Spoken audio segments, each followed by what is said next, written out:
नमस्कार। सातै प्रदेशहरूको ताजा खबरहरूको सङ्गालो प्रदेश समाचारमा यहाँहरूलाई स्वागत छ। म सङ्गीता कटुवाल। आउनुहोस् सातै प्रदेशको ताजा खबरका अहिलेसम्मका मुख्य समाचार। तराईका जिल्लाहरूमा बाक्लो हुस्सुका कारण चिसो बढेपछि जनजीवन कष्टकर। लगातारको शीतलहरका कारण तरकारी बालीमा असर।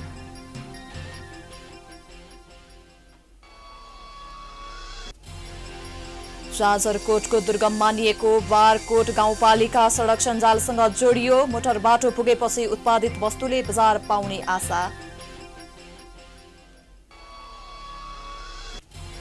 माग सुनवाई नभएको भन्दै व्यवसायीद्वारा जुम्लामा अनिश्चितकालका लागि यातायात सेवा बन्द।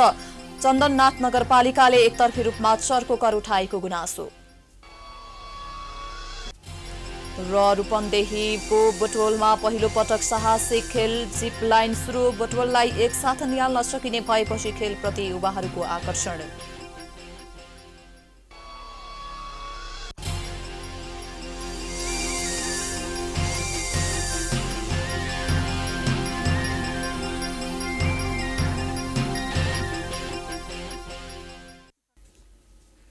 आजको प्रदेश समाचार सुरु गरौं। तराईका जिल्लाहरूमा शीतलहरका कारण जनजीवन कष्टकर भएको सम्बन्धी समाचारबाट। 70 लगायत तराईका जिल्लाहरूमा 4 दिनदेखि लागेको बाक्लो हुस्सुका कारण चिसो बढेको छ।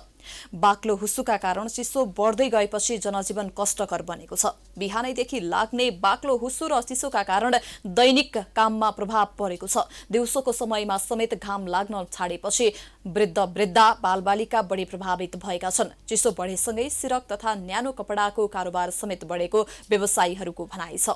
बिहानैदेखि चल्ने शीतलहर र हुस्सुका कारण घरबाट अत्यावश्यक काम भए मात्र मानिस बाहिर निस्कने गरेका छन्। चिसोका कारण स्थानीय गजेन्द्र नारायण सिंह अस्पतालमा निमोनिया, कोल्ड डायरिया, रुगाखोकीका बिरामीको चाप बढेको अस्पतालले जनाएको छ। त्यस्तै लगातारको शीतलहरका कारण किसानको गहुँ, टमाटर, आलु, प्याज, लसुन लगायतका तरकारी बालीमा असर परेको छ। शीतलहरका कारण तरकारी उत्पादनमा कमी आएको किसानको गुनासो छ। तराईका जिल्लाहरूमा चिसोको प्रभाव अझ केही दिन देखिने भन्दै आवश्यक सतर्कता अपनाउन मौसमविदहरूले सुझाव दिएका छन्।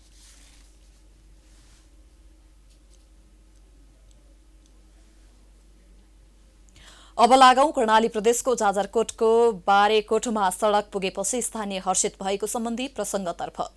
जाजरकोटको दुर्गम मानिएको बारेकोट गाउँपालिकामा मोटर बाटो पुगेको छ। जिल्लाका 7वटा स्थानीय तह मध्ये दुर्गम मानिएको बारेकोटमा मोटर बाटो पुगेसँगै स्थानीय खुशी भएका छन्। बारेकोटमा सड़क सञ्जाल जोडिएसँगै स्थानीय उत्पादनले बजार पाउने र भारी बोक्ने कष्ट हट्ने भएपछि स्थानीय हर्षित भएका छन्।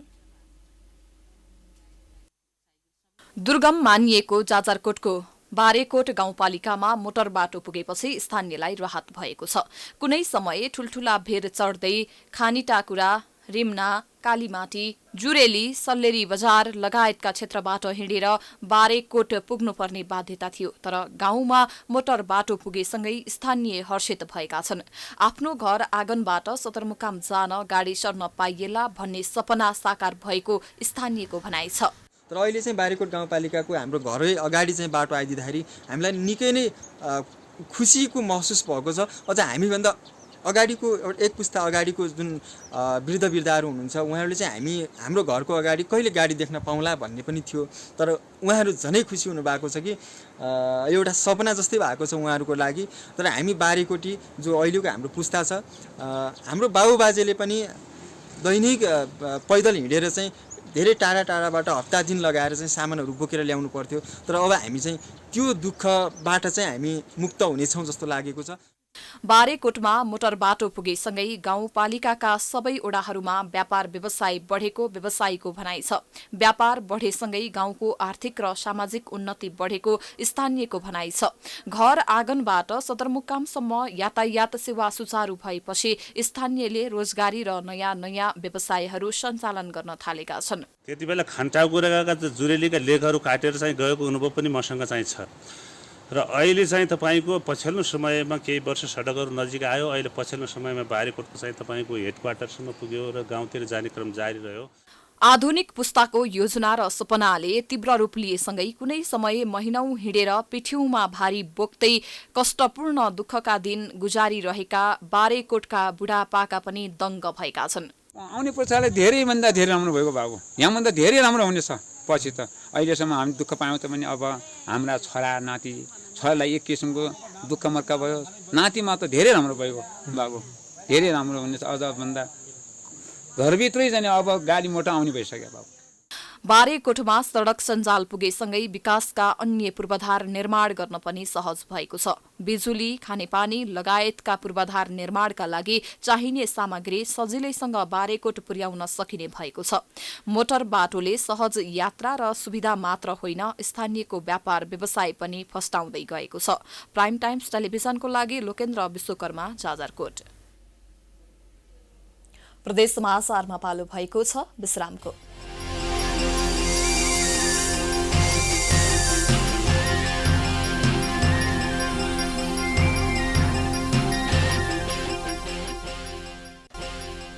विश्रामपछि स्वागत छ। अब बाँकी समाचार। अबको पालोमा कर्णाली प्रदेशको जुम्लामा अनिश्चित यातायात सेवा बन्द गरिएको सम्बन्धी प्रसंगतर्फ।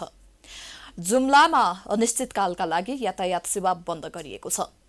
चन्दननाथ नगरपालिकाले एकतर्फी रूपमा चर्को कर लगाएको र एक हप्ता अघि गरिएको ध्यानाकर्षणलाई बेवास्ता गरेको भन्दै माघ 1 गतिबाटै जुम्लाबाट छुट्ने छोटो तथा लामो दूरीका यातायात सेवा बन्द गरिएको यातायात व्यवसायीले जनाएका छन्। व्यवसायीले संयुक्त विज्ञप्ति जारी गरेर अनिश्चितकालका लागि यातायात सेवा बन्द गरिएको जनाएका छन्। व्यवसायीले यातायात सेवा बन्द गरेपछि गन्तव्यका लागि हिँड्ने यात्रु अलपत्र परेका छन्। यसअघि 7वटा यातायात प्रणालीले हस्ताक्षर गरेर नगरपालिकाको ध्यानाकर्षण गराएका थिए। उनीहरूले नयाँ बस पार्कमा उचित सुरक्षाको व्यवस्था, शौचालय, घेराबार, पर्खाल, पिउने पानी, बत्ती, शमेना गृह समेत नभएको भन्दै त्यसको व्यवस्थापनका लागि माग गरेका छन्।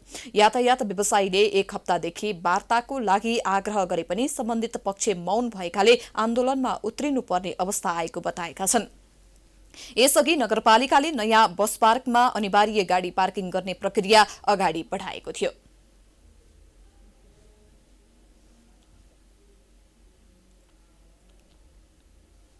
अबको पालोमा प्रदेश 1 को सुनसरी स्थित इनरुवा नगरपालिकाले स्मार्ट डस्टबिन प्रयोगमा ल्याएको सम्बन्धी समाचारतर्फ।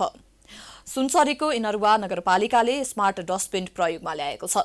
नगरपालिकाको कार्यालयले सेवाग्राहीको साथै कार्यालय आउने जानेहरूलाई लक्षित गरी स्मार्ट डस्टबिन प्रयोगमा ल्याएको हो।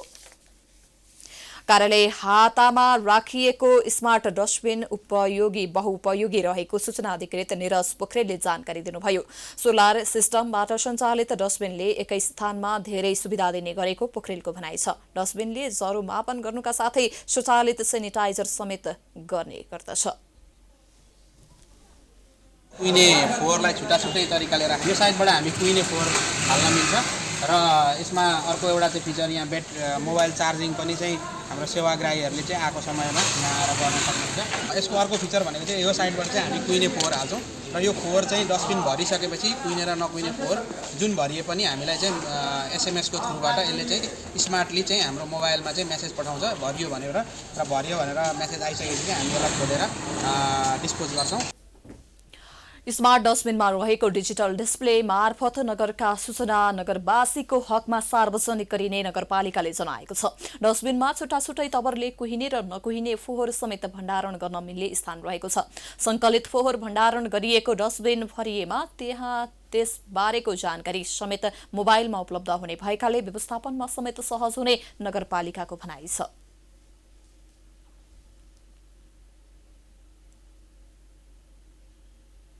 फेरि पनि प्रदेश समाचारमा पालो भएको छ विश्रामको।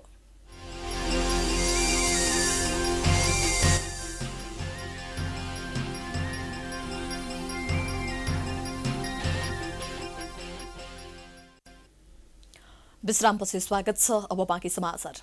अबको पालोमा नेपाली कांग्रेसकी नेत्री डिला संग्रौलाको भनाई सम्बन्धी समाचारतर्फ।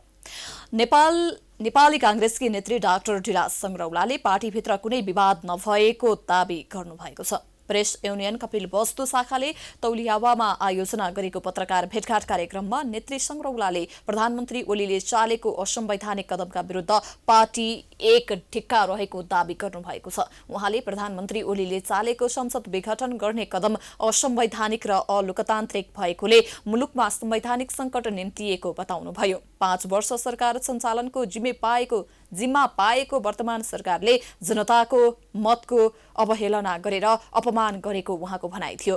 नेत्री संग्रौलाले कम्युनिस्ट सरकारले भ्रष्टाचार बाहेक केही गर्न नसकेको आरोप लगाउनुभयो। संसद विघटन निर्वाचनलाई लिएर कांग्रेसले दुई धारमा भएको भन्ने हल्ला निराधार भएको भन्दै कांग्रेस एक ढिक्का भएर अगाडि बढेको बताउनुभयो।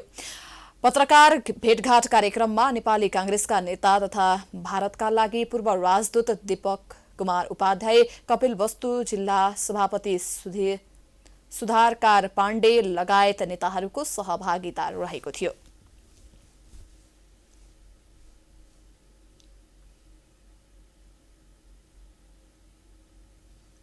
अन्तमा लुम्बिनी प्रदेशको रूपन्देही स्थित बुटवलमा जिप लाइन खेल सञ्चालन भएको सम्बन्धी प्रसंग। रूपन्देहीको बुटवलमा पहिलो पटक साहसिक खेल जिप लाइन शुरू भएको छ। आन्तरिक तथा बाह्य पर्यटकलाई लक्षित गर्दै युवाहरूले जिप लाइन सञ्चालनमा ल्याएका हुन्। 4 जना युवाहरूको संयुक्त लगानीमा बुटवल स्थित हिल पार्कमा जिप लाइन सञ्चालनमा ल्याइएको हो। लुम्बिनी प्रदेशमै पहिलो पटक जिपलाइन खेल शुरू भएको छ। युवाहरू विविध खेलकुद गतिविधिमा आकर्षण भएको बेला बुटवलमा साहसिक खेल जिपलाइन भित्रिएको छ। बुटवललाई एकसाथ निहाल्न सकिने गरी अग्लो र आकर्षक स्थान हिल पार्कमा जिपलाइन खेल सञ्चालन गरिएको हो। लक्ष्मी आदर्श सामुदायिक वन उपभोक्ता समूहको हिल पार्क र उत्तरको अर्को डाँडालाई जोड्ने गरी जिपलाइनको पूर्वाधार तयार गरी वाइल्ड वर्ड्स नेपाल प्रालीले जिपलाइन सञ्चालनमा ल्याएको हो। 750 मिटरको तारबाट जिपलाइनको साहसिक खेल शुरू गरिएको हो। हिल पार्क जिपलाइन परियोजनामा करिब 1.25 करोडको गुरु योजना अनुसार काम भइरहेको र पहिलो चरणमा जिपलाइनको पूर्वाधार तयार भएको हो। तपाईको हिल पार्क समिति र अब 4 नम्बर उताको पश्चिम सामुदायिक वनहरूले मिलेर अब यो ठाउँलाई गुलजार गर्नलाई त्यहाँ पनि एउटा रेस्ट गर्ने जस्तो गरेर मान्छेहरू गएर एकछिन थाकेर रेस्ट गरोस् अनि आराम गरेर त्यहाँको बुटवलको भ्यूहरू हेरोस् अनि त्यसपछि फर्किनु पर्ला फर्कोस् हैन। त्यो हिसाबले त्यहाँ डेभलप गर्नुपर्छ भन्ने हाम्रो कन्सेप्ट हो। तर अब यहाँको व्यवस्थापनले वनहरूले अब त्यहाँ पानी र बत्तीको मात्रै गरिदियो भने त त्यहाँ त अटोमेटिकली आउँछ। पहिलो चरणमा जिपलाइनको पूर्वाधार तयार भएको छ। बालबालिका र वयस्कको लागि छुट्टा छुट्टै जिपलाइन सञ्चालन गरिएको छ। कम्पनीले खेलका लागि पर्यटकको 7 लाखको बीमा गरेर खेल्न दिने गरेको छ। दुवै डाँडामा रुखलाई नै आकर्षक ढंगले बनाइएको छ। जिपलाइनमा झुन्डिएर पर्यटकले बुटवल शहरको सुन्दर दृश्यावलोकन गर्न पाउँदछन्। एकतर्फी 750 मिटर र अर्कोतर्फ 750 मिटर गरी दुईतर्फ 1400 मिटर दूरीको सबैभन्दा लामो जिपलाइन सञ्चालन गरिएको सञ्चालकको भनाइ छ। आउनुहुन्छ या खेल्नुहुन्छ अनि उता जानु गएपछि बच्चाहरू एक्लै हुन्छ अनि उनीहरूलाई नि खेल्नलाई मनोरम हुन्छ, उनीहरूलाई पनि स्वास्थ्यमा अलिकति राम्रो इफेक्ट पर्दै जान्छ। अब गर्नुपर्छ भन्ने कुरा इत्यादिले गर्दाखेरि चाहिँ यो जिपलाइन ल्याउनलाई चाहिँ हामीले चाहिँ 4 जना दाइहरूलाई चाहिँ काठमाडौँबाट धेरै कोसिसपछि धेरै हाम्रो यो लगभग 1.5 वर्षको अन्तरालमा बल्ल बल्ल दाइ मानेर चाहिँ हामीले चाहिँ बुटवल हिल पार्कमा चाहिँ यो जिपलाइन हामीले लिएर आएको। जिपलाइन एउटा साहसिक खेल हो जसले विशेष प्रकारको तारमा झुन्डिएर एउटा डाँडाबाट अर्को डाँडामा जान र आउन सकिन्छ। बुटवलको हकमा यस्तो तारमा झुन्डिएर बुटवलको सुन्दर दृश्य हेर्दै मनोरञ्जन लिन सकिन्छ। रूपन्देहीबाट प्रदीप आचार्यको रिपोर्ट। यो सँगै हामी प्रदेश समाचारको अन्त्यमा आइपुगेका छौं। जाँदा जाँदै प्रमुख समाचार पुनः एकपटक। तराईका जिल्लाहरूमा बाक्लो हुसुका कारण चिसो बढेपछि जनजीवन कष्टकर। लगातारको शीतलहरका कारण तरकारी बालीमा असर।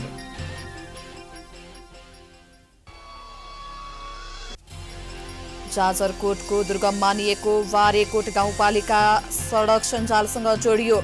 मोटर बाटो पुगेपछि उत्पादित वस्तुले बजार पाउने आशा।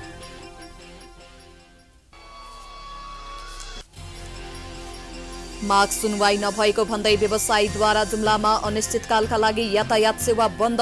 चन्दननाथ नगरपालिकाले एकतर्फी रूपमा चर्को कर उठाएको गुनासो। र रूपन्देहीको बुटवलमा पहिलो पटक साहसिक खेल जिपलाइन सुरु। बुटवललाई एकसाथ निहाल्न सकिने भएपछि खेलप्रति युवाहरूको आकर्षण। प्रदेश समाचार अहिलेलाई सकियो। प्राइम टाइम्स टेलिभिजन हेर्दै गर्नुहोला। नमस्कार।